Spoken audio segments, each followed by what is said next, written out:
Ladies and gentlemen, my boss and my friend, Sheldon Adelson.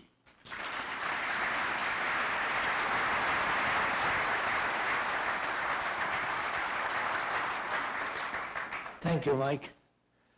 Thank you for giving us this time today, Mr. Adelson. It's very nice to be able to do this, and I'm honored to be able to have chosen to be speaking with you today. You could just call me Hey You. Can I first acknowledge that there are a couple of important people absolutely, here? please. There's Andrea and Steve Wynn, Absolutely. that we've become very close friends.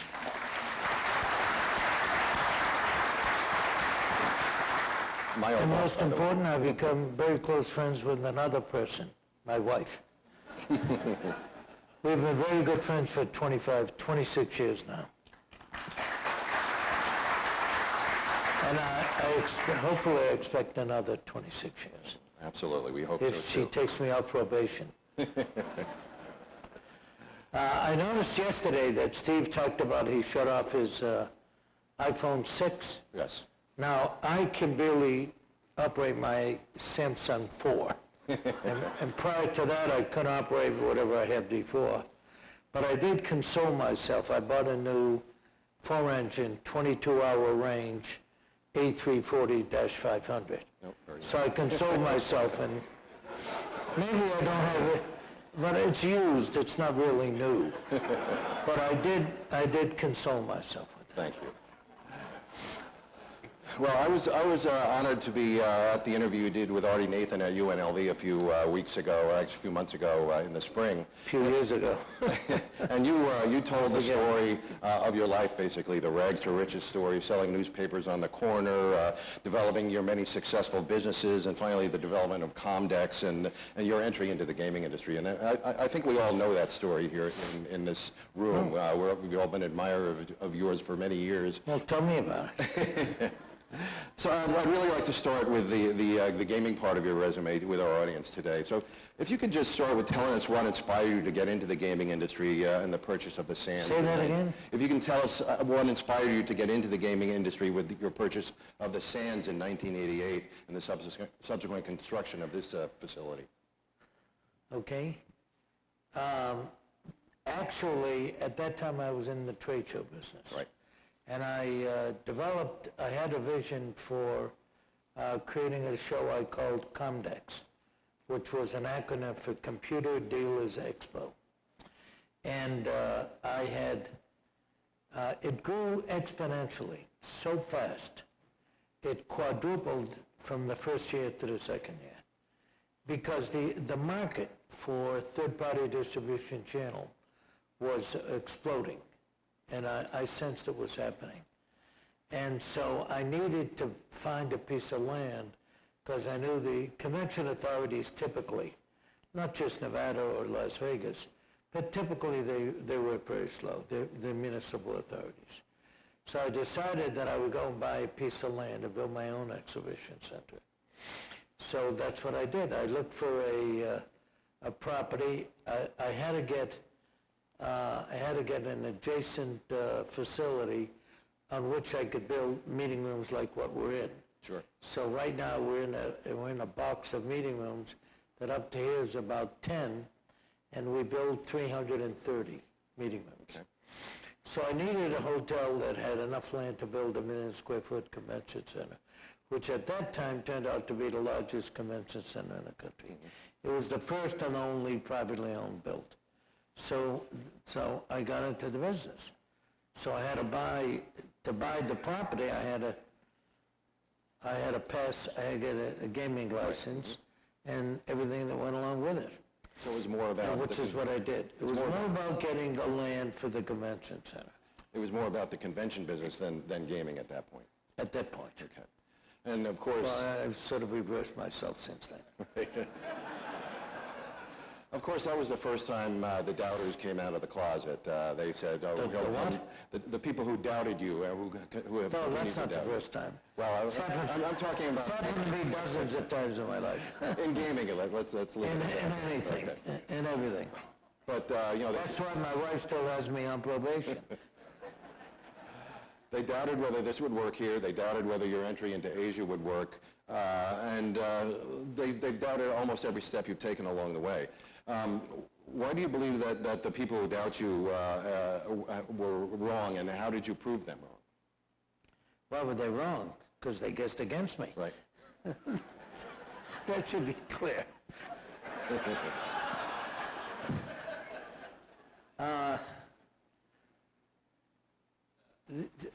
I'll have to go back a little bit in my lifetime.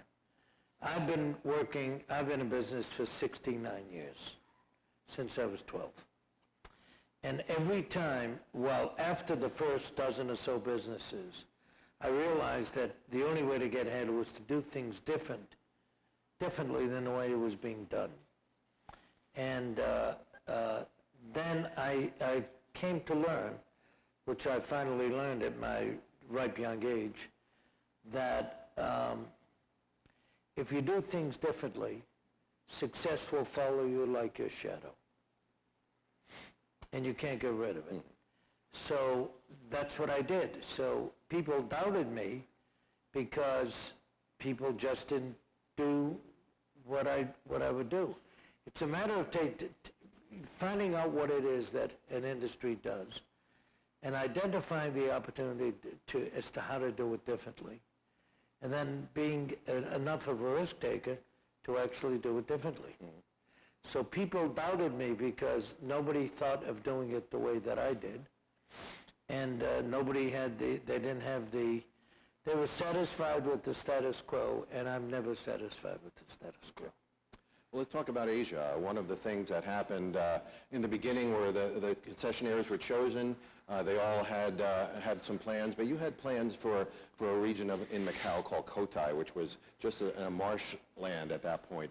What did you see there that has now come into fruition today, where there's all these great facilities that are up and being constructed right now?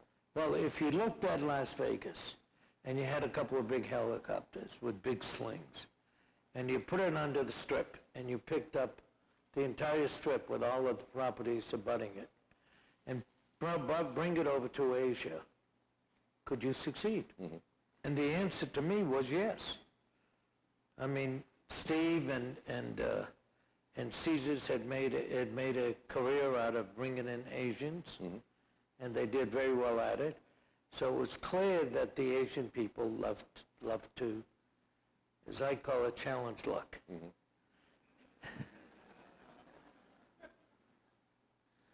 And so it was clear to me that if I just picked up Vegas, but I looked around, I couldn't find any big helicopters big enough to pick up the strip, so I decided that I'll just reproduce the strip the way it was built here over there. And that's what it's all about.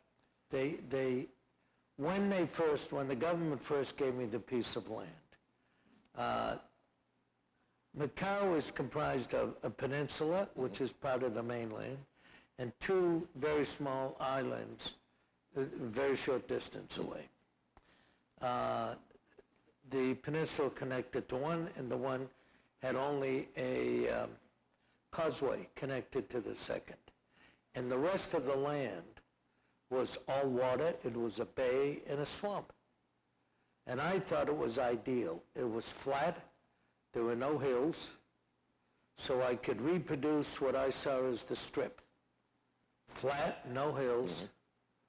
And all I had to do is, when the government sent me out there, I asked them, they said, well, this is going to be your permanent site, after they gave me what turned out to be the Sands Macau site. So I went out there and I looked at it and I said, and I couldn't find the land. Right.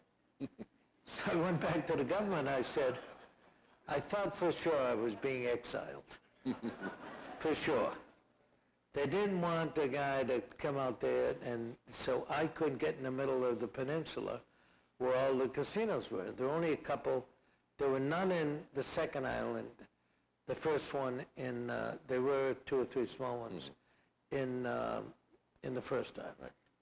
So I went back to the government and I said, well, you sent me out to what was called Cotai, an acronym of Coleraine and Taipa. And I said, I didn't find the land. I said, where's the land? They said, it's under the water. I said, what am I supposed to do? Take a pump and pump the water out or what? And they said, no, you bring in sand, you bring in barges of sand and you fill it in. I said, okay, I guess we can do that. My vision was to create Asia's Las Vegas, make a strip. Now, it wasn't long enough. It was only from one island to the other. It was only 2.5 kilometers. And we couldn't measure in miles because their cars were in kilometers. They were metric cars. So I measured it by driving it.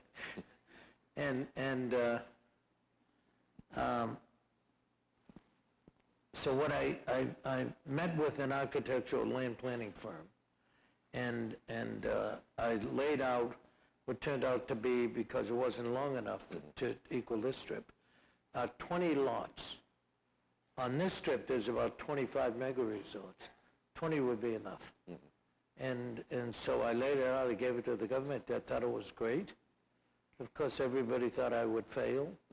I got into a pissing match with Stanley Ho about, he thought I was going to fail, I thought he was going to fail, that we were going to put the peninsula out of business. It was going to be like downtown Las Vegas compared to the Strip. Blah, blah, blah. We went back and forth. And I told him, I said, if you can't stand the heat, get out of the kitchen. So he put on an apron and he cooked pork and rice.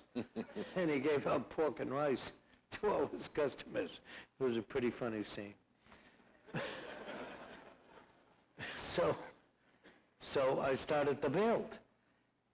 One of our competitors, the guy with whom we were originally supposed to share a license, Galaxy, the guy came up to me and he said, I ran into him one day while we were still talking.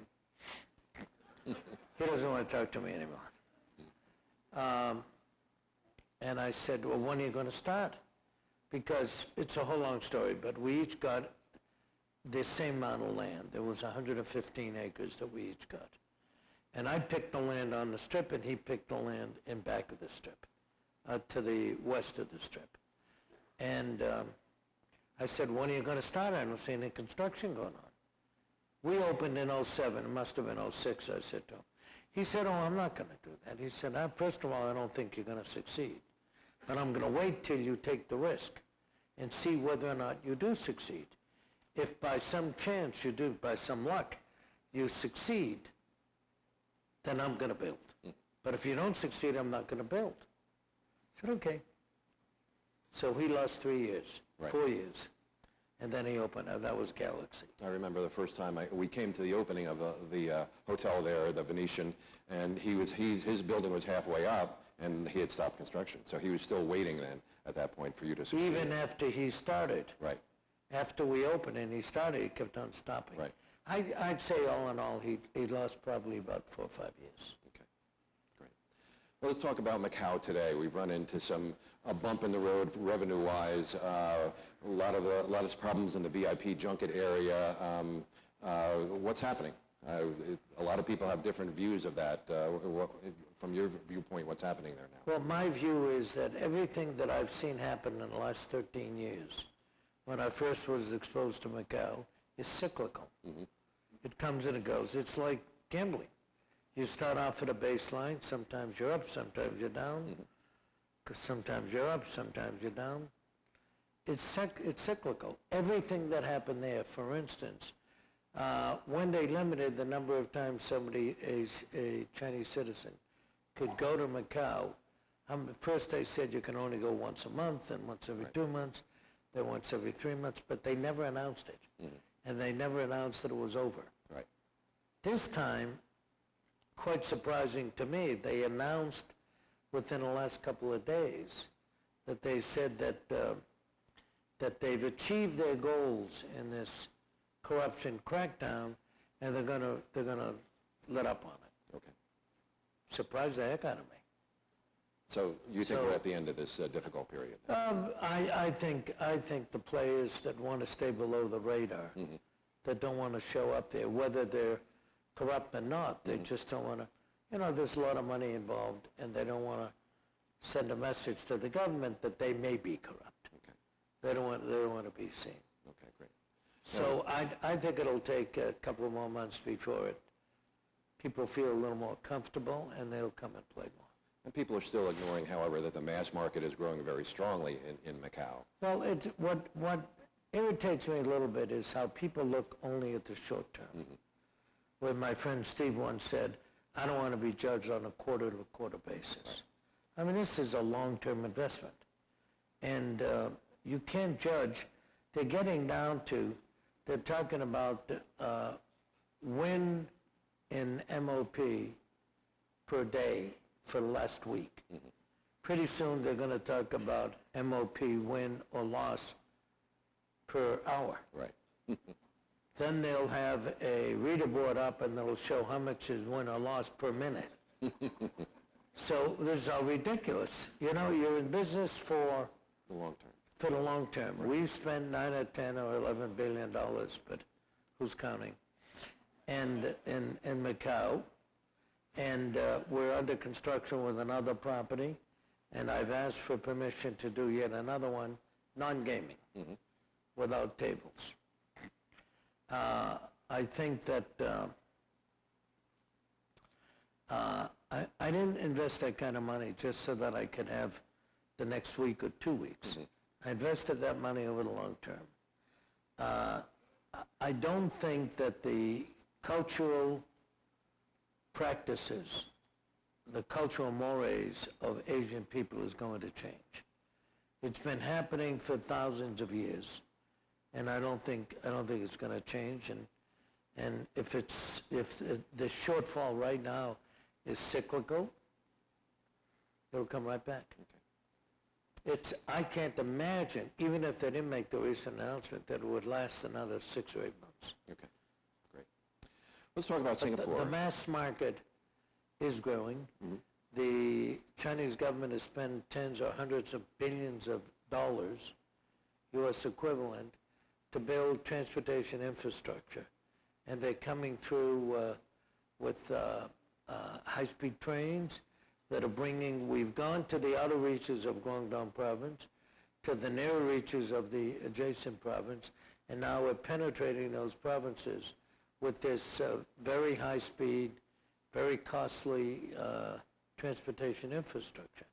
Now, when the bridge gets finished in less than 24 months, the Hong Kong-Macau-Zhuhai Bridge, Macau, interestingly, will have another ready-made airport, which will be almost as fast to get in and out of Macau as it is with the Macau airport.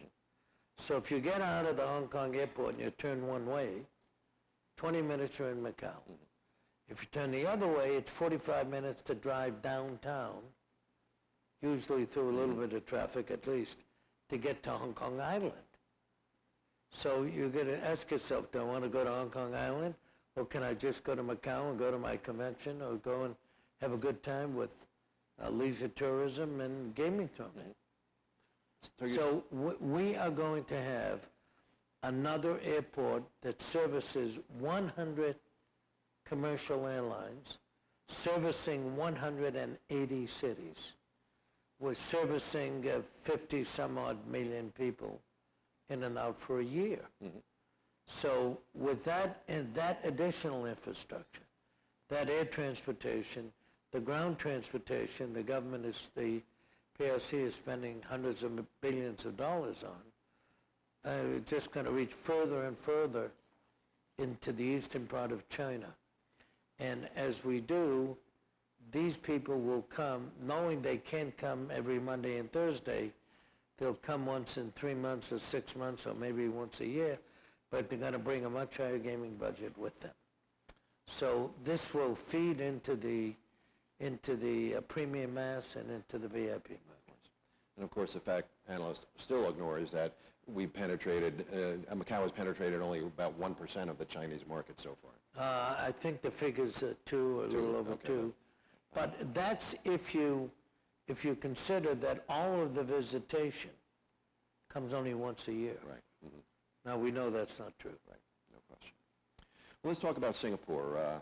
they call it an integrated resort there. You were one of the bidders. You won out, and the property you put out there. I got lucky. The property you put up there is simply spectacular. It's one of the most iconic buildings in the world. I remember being in Mike Levin's office the day they were raising the platform to the top, and he was a little bit nervous that day, but I was there.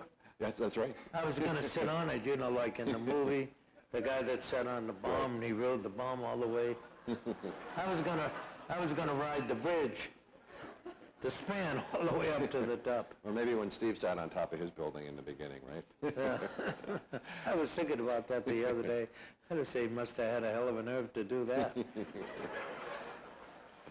So why did you build something so Good thing iconic? his wife liked him. She could have either cut the rope or gave him a push. Why did you build something so iconic? Why didn't you just recreate a Venetian in Singapore? Well, the competition had sort of an architectural component to it. They said that like 20 or 30% of the decision was going to be made on the architecture. But we had an architect, Moshe Safdie, that is brilliant and does things somewhat iconic. And when he came up with that, actually the bridge on the top level, the Sky Park, wasn't in his original idea. Really? No. But after we finished the design and I had to give final approval to it, I told him he didn't have a swimming pool. He said, well, tell you the truth, you don't really need a swimming pool. He said, besides, I don't have any place to put it. We used up all the land. I said, put it on the roof. Of course, there are hotels with swimming pools on the roof. He said, oh, that's a good idea. Now, I didn't ask him to build the whole Sky Park. He said, but if you got 3 buildings, I said, well, maybe you can, if you take the top floor and we send elevators up the outside 2 buildings, put the pool in the middle, and they could walk over a pedestrian walkway between the buildings. I didn't think he was going to build what he did. So he did that, and it turned out to be the best. Okay. And I do believe in iconic buildings, that when we're competing with other people that have very good buildings, I saw the design in some publication of MGM's proposal for Osaka, a beautiful design. Could it be considered iconic? To me, iconic is like the Opera House in Sydney, Australia, where if you looked at the picture, you know exactly the city in which it's located. That's an iconic building. So all of our presentations for future locations and emerging markets will be iconic buildings. It's kind of like when architects, young architects come out of school and they get a job at the architectural firm, and they, in their interview, or once they're accepted, the architect, the boy or girl, will take a design out of their back pocket or out of the girl's pocketbook and say, hey, boss, you know, I've been dreaming about this while I've been in architecture school. I want to show you the building that is going to be the greatest building that we could ever do here. And then he shows it to the boss. Boss looks around for the round file cabinet. And he takes it and he throws it over into the round cabinet. And he says, well, nobody's going to buy that. So, I mean, that's a beautiful building, but it's iconic. It's iconic. Only universities and museums can afford to build an iconic building. And only somebody as crazy and as risk-taking as Sheldon Adelson would build an iconic building for the billions of dollars it'll cost, because it wins the day. So it's one thing to compete with all the other hotels here in the Strip, and it's another thing to have an individual iconic building and offer this to an emerging market. And when I'm looking at the mayors and the governors and whoever I'm talking to in the government, I sort of hint, I said, you know, your grandchildren will say to their cohorts in school, my daddy was the mayor, and he's responsible for building that building. That's what your grandchildren will say. Let's I haven't said that yet, but I expect them to. Let's talk about this country for a few minutes. On the Las Vegas Strip, a large majority of its revenues now comes from the non-gaming amenities. Do you believe this is something that casino destinations all across the country should strive for now, particularly in view of the increasing competition in all the jurisdictions in the U.S.? We should what? Should I was thinking about the answer before you finished the question. And I missed the question. Should the casinos in the United States concentrate more on creating non-gaming amenities to attract non-gaming Yes. customers? Yes. And what amenities do you think It's would clear. work You've got best? to scale it down. We did this in Bethlehem. Right. We took an integrated resort business model and we scaled it down. It's scalable, but only to a certain extent, because these meeting rooms, if we're going to be in MICE-based marketing strategy, we've got to have so many square foot of meeting room to so many for each sleeping room. Right. So you got to build. You just can't say, well, I'm going to be in what's called in Asia, MICE, meetings, incentives, conventions, and exhibitions.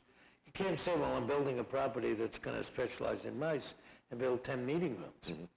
You know, I'm making a proposal for, and I'm building 500 meeting rooms. When I came up with my idea that I couldn't finally get the Spanish government to agree to, I got one of the three governments in Spain to agree to it. But then the EU wouldn't have done it. I was going to build 2,400 meeting rooms. That would have been the convention capital of the world. But wherever we build, anywhere else, just I believe in the MICE business. Right. But there has to be a gaming component to support that, That's building right. that large. You lose money operating places like this. You can't pay back the money just running exhibition convention centers, like charging a little more in a hotel room. You got to have something to subsidize it.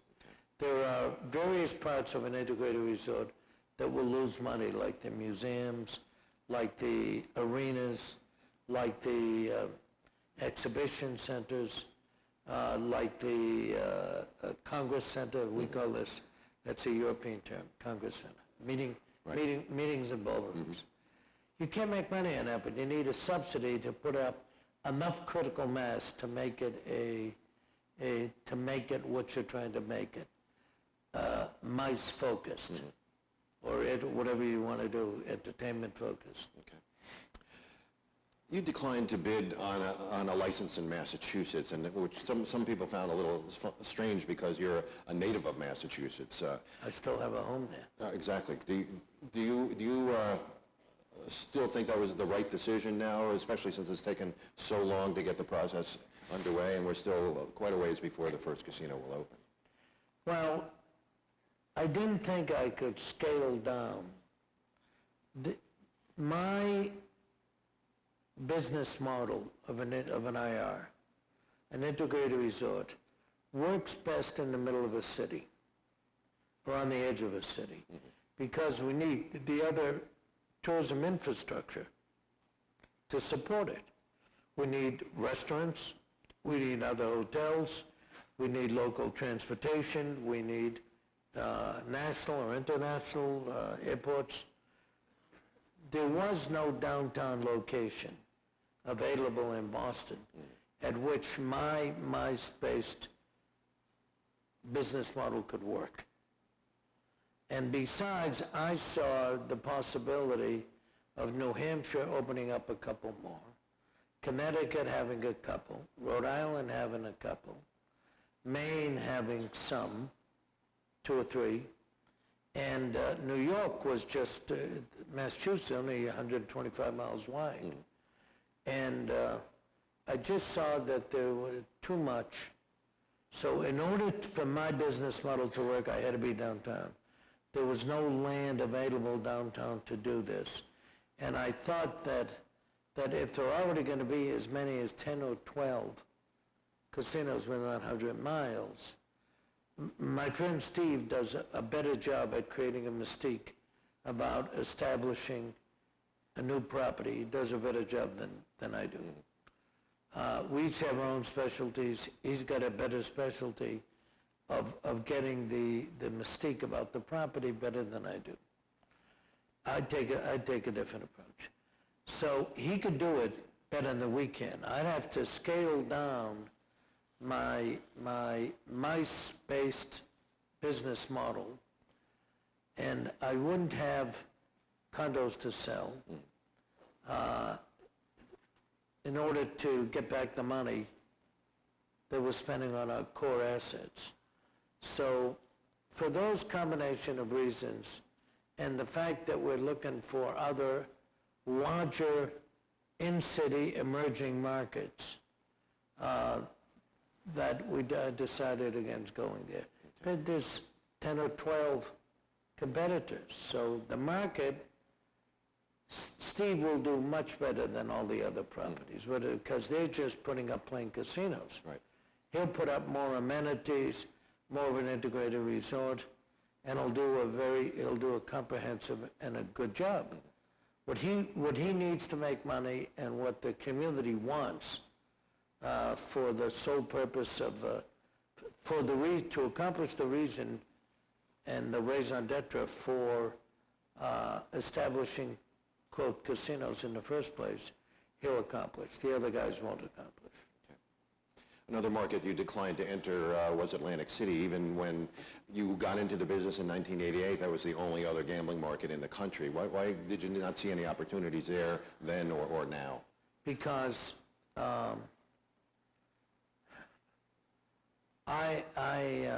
when I was a kid, my uncle had a wheel at the $1 Million Pier, and I worked in Atlantic City.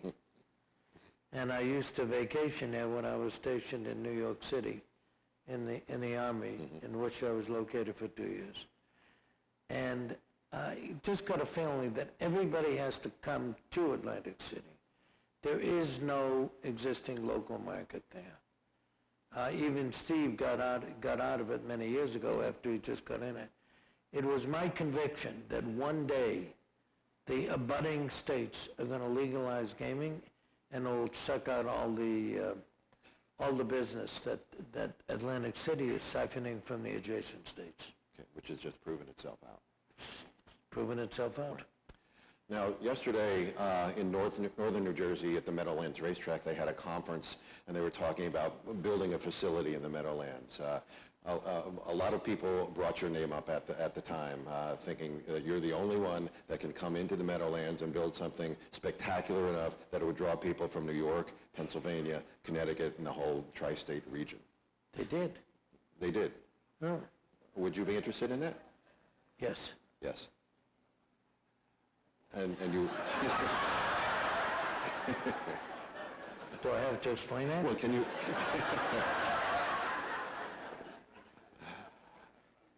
So it's proximity to New York with all the transportation options from New York City, from the northern New Jersey market is attractive to you and your company then? Yeah, because Secaucus doesn't have the pig farms that used to. That's that right. used to rain the odor of the pig farms on Meadowlands.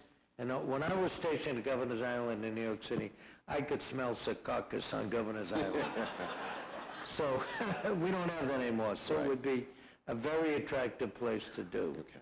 But it all depends what the government of New Jersey wants. Look, it's a two-edged sword. You could go in there and spend a lot of money, billions, and then you could wake up one day and then Governor Cuomo, whoever is governor or mayor of New York City, will say, look, they're taking all the New Yorkers' money and they're sucking it up in that casino in Meadowlands. We could open New York and keep the money in New York. Mm-hmm. So all the people that you're getting, you'll still have northern New Jersey and on the other side of the river. It's not a geographical distance, an equidistant from one casino to another. It's a matter of travel time. So even though it may be 3 miles away, It could take you an hour to get there, and you can get there faster from 30 miles away and be there in 30 minutes, 35 minutes. So it's a matter of travel time, not the distance. Could it for at least 5 or 6 years provide a return on capital? Yes, and a good one. Okay. Now, So we would be interested in that. would you be interested only if it was a monopoly for your organization, or if there was a proposal for another one, say as there is in Jersey City, would that be something that would make you think twice? I don't think so. I haven't thought about that. Nobody's brought that up to me before, but I don't think I would have to think twice about it. If they put several, then I think twice about it. Okay. But if they put one other, I don't think so. So do you think that the U.S. gaming market is completely saturated now, or is there room for expansion in some of the other areas of the United States? There's only room for expansion in Texas and possibly in South Florida or another casino in Tampa. Again, my model has to put me in a city. Right. I could scale down my model in part and still be successful out in a suburban area. Okay, like our property in Bethlehem is probably one of the most profitable EBITDA line casinos of all the hundreds of casinos in local markets, riverboats and land-based casinos and Indian casinos. It's probably one of the most profitable, if not the most profitable. But again, it's very difficult to find good people to run large properties. You know, typically our property in another market or in Macau or Singapore would be minimum 3,000 rooms. But getting somebody who could be a GM of a 300-room property and they make that their life, and maybe they go to a 400 or 500-room property, it's completely different. The scale is totally different than what you need to run a 3,000 or 5,000-room property. Okay. When we interviewed you around 2 years ago for a cover story, you told us about your opposition to online gaming. That was the first time you'd ever told a journalist that you were opposed to iGaming. But there's a lot of people that are saying that genie's already out of the bottle. You can't put it back. Why are you continuing to oppose That's a good iGaming? sales pitch. They said the genie's out of a bottle, you can't put it back. Of course you can't put a genie back in the bottle, but it's not out of the bottle. First of all, look at when a state or a jurisdiction considers legalizing gaming. Take Massachusetts. Now, I'm born and raised in Massachusetts. I still have a home there. I'm going there tomorrow. And I still have relatives and friends there. How many years have they been talking about this? And what they've come up with is 3 casinos throughout the state. That's it. They didn't say, let's see, there's 6 million people. They didn't argue we're going to open 6 million casinos. But what are they doing? They're opening, if this was my cell phone, everybody's got a cell phone. Youngsters, underage, of age, for all intents and purposes, every single person. Even two of my grandchildren, one's 1.5 years old and the other one's 3.5 years old, they could take an iPad and they could hit the buttons on it to play the things they want to play. They can operate that better than I can. When something goes haywire and they lose the picture, they know what button to press to get the image back. I don't know how to do that. If I have to do it, I got to start all over from the beginning. It's not worth it for me I lose patience with that. And we're talking about a generation that if a state or the national government, first of all, this is not a states' rights issue, as the proponents would have us believe, because the internet is all over the country. It's in every home. There's no place that the internet doesn't exist, doesn't operate. So it's an over-the-state, cross-border issue. This is not a states' rights issue. The argument that they make about, well, you could regulate it. I've talked to regulators here in this state, and I've said to them, tell me one regulation that we live by in the land-based gaming that you can enforce on internet gaming. They couldn't come up with one. I'll ask you, can you come up with one idea? One thing that they can enforce? They can enforce the ID verification process. But the ID verification process, it's like my 3.5 or 1.5-year-old grandchildren, they get around anything. I have 2 teenagers, 15.5, 17.5. They can do anything on the computer. They could do wheelies. They could burn rubber on their iPhone. You mean to tell me that they can't get around it? What about my taking like this? I'm going to register. Here's all the buttons. Okay, am I registered? Okay, I can play now. Good. All right, here, son. What about that? Well, that's entirely possible, but... Not possible, it's likely. Look, how many kids, we have over $1 trillion of student debt. Mm-hmm. I know kids I was just inducted as an honorary brother in AEPI, and I've talked to a lot of the kids. All one kid has to do in college, of age, they say to the other, you know, I made $300 last night on playing in poker. You think that they're not going to put peer pressure on somebody? What is the purpose of putting a casino in the hands of every single person in the United States? But it's already in their hands. No, it is not already in the hands.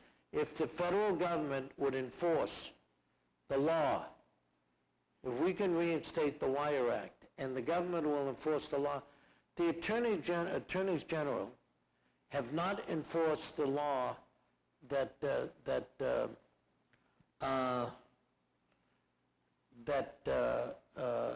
supposed to enforce. That says that if the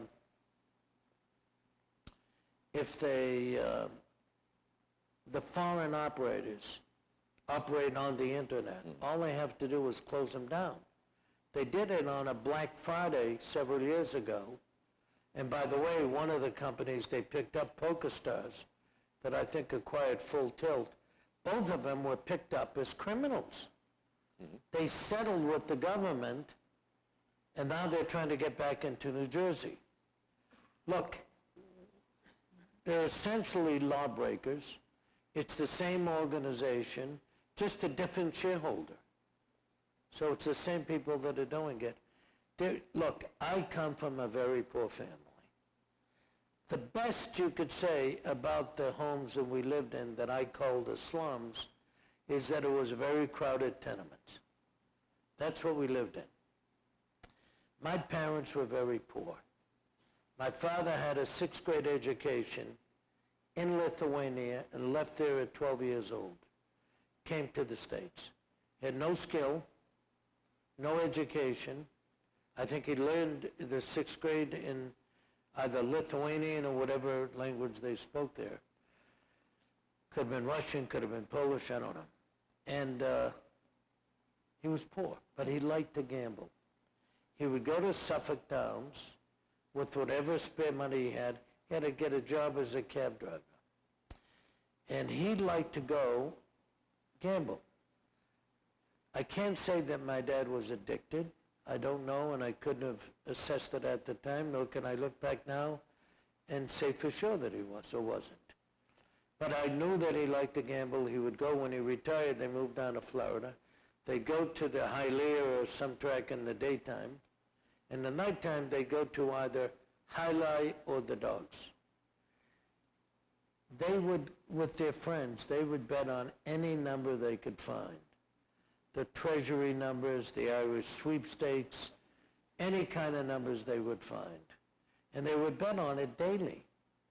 I saw the cost of a family immersion into losing money on gaming.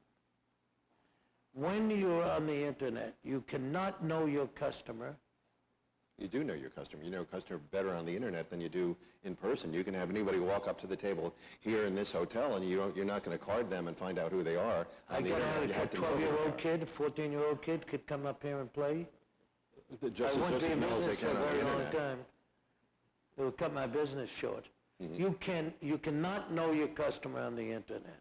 Look, I'm the largest company by market cap by far in the industry. I think my market cap is equal to or exceeds that of all the other U.S. companies combined. If I saw that there was, to me, it's a matter of principle. I don't want it because I was raised in a family that suffered from the scourges of uncontrolled gaming. And I am absolutely certain, raising at my age 2 teenage kids, and I see how they easily get addicted to the, one boy plays all the games, my younger boy loves basketball and soccer, so he plays all these on television. You can't get away from it. My older boy loves to shoot. He's a skeet shooter, he takes weapons apart, does all the shooting programs on TV for hours. Somebody cannot tell me that kids aren't going to find their way around whatever user identification is. What is the compelling reason to put a casino in 318 million people's pockets? Is there a rationale? Well, the rationale is that they're doing it already, and No, that's not the it's being rationale. run by illegal Well, then operations. why don't we legalize prostitution? Why don't we legalize cocaine and heroin? Now that they're doing it anyway. So that's not a good reason to say, well, they're doing it anyway, so we gotta do it. Listen, my wife, of whom I'm exceedingly proud, is a physician. She started off as an internist and an emergency room doctor in her home country of Israel. She came here to this before I met her. She worked in the laboratory for the biology of addictive diseases in Rockefeller University, on which faculty she still sits. She set up 3 drug abuse treatment and research clinics. One is here in Las Vegas, one is in Israel, and one she set up in Macau. It's run by the health ministry. She didn't want to make it one of our clinics. It's all nonprofit, of course.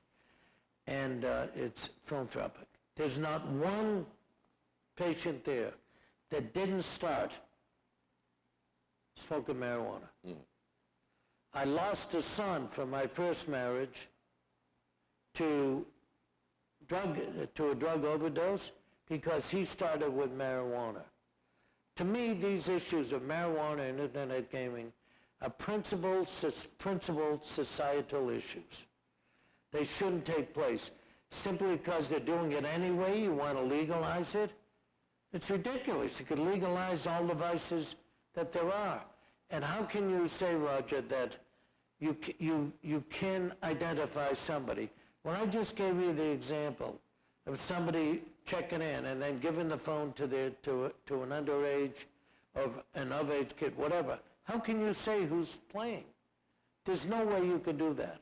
And any kid will get around this in a heartbeat. It won't take them long because these kids have grown up on these electronic devices. Okay. So there's no protection and there's no reason to do this. Why? Because one of our colleagues in the industry has a brand that they think is going to save their company. It isn't going to happen. First of all, it's going to take years to build up. Vis-a-vis what we see going on in Nevada, Delaware, and New Jersey. They took in several $1 million a month. Why, any one of us do that in minutes in one of our casinos, particularly those that Steve and I operate in Macau, and if Steve got into Singapore or one of the emerging markets there, you could do $10 million in business in 10 minutes. Great. So for the whole month, Well, so far they've only, in the few months they've been open, I think 7 or 8 months, did what, 20 million gross in business, some small amount. Right. I see no benefit, and coming from a family, the working class family, less than working class people that are going to be exploited and going to be abused the most. I don't want those people to get abused, because when I look at people like that, I see the faces of my parents. Right. And I don't want those people to be abused or to be exploited. We can make money, we do very well making money by having somebody come in. We know that they're not flying high. They could be very high, out of control of themselves. And what are they going to do with the poker players that are expert at playing poker, and they're just going to clean everybody out, like they do in the poker clubs and various casinos? I just don't see that there is any compelling reason to put a casino, an electronic casino, in 318 million hands. Great. Why, should one or two companies can try to bail themselves out with that? Right. Well, thank you for that. I wanted the audience to hear the passion that you bring to that subject, as I heard 2 years ago for the first time, and we just heard it now. Thank you very much. You're welcome. We only have a few minutes left. I just have one more question left. You've had such an amazing life. You've got a lovely wife. I actually was in her clinic in Las Vegas and was amazed at the compassion she has for the people. You've got a loving family. You've had hundreds of successful businesses and a litany Only of dozens. dozens of a litany of Each business success. ends up with a few children. What do you look at as your grand accomplishments in your life? Besides what we do for our ethnic group, Right. the Jewish people in the state of Israel, that's first priority. Okay. What I look at as my legacy in life is my medical research foundation, that I've created a new way of requiring collaboration between scientists. And we have a very unique, what has been said, has fundamentally changed the way medical research is conducted. That will apply to every human being on earth. We just took on, I found out that we study about 10 to 12 diseases, of which 6 or 7 are cancers. That liver cancer, which is a very high prevalence in Asia, and not as much here in the States, nobody was studying it. So we just picked up liver cancer, we picked up pancreatic cancer, and I consider that besides what I do in the Jewish and Israeli world, which is very high priority for us, I consider the medical research a very high priority. Right. It's because it affects everybody in the world. Great. Ladies and gentlemen, won't you please thank Mr. Sheldon Adelson for helping us out tonight.